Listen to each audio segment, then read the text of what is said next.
the breaking news in our world, Luke.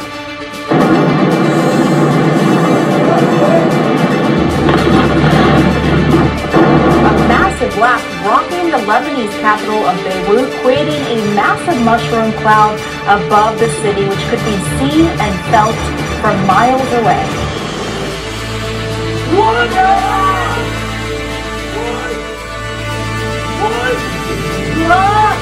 At first, Lebanese officials blamed fireworks, but now they say it was confiscated high explosive materials.